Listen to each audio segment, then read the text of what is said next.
So today I'll be showing you how to use the song search feature on your Galaxy A17 5G. So this is basically a built-in feature that you can use to identify songs playing near you or around you.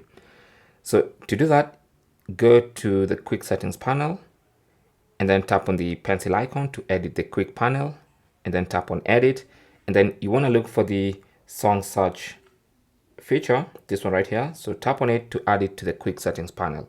Now once it's added and you tap on done and done again, from now on, whenever you hear a song you want to identify, just go to the quick settings panel, tap on song search, and it's going to start listening.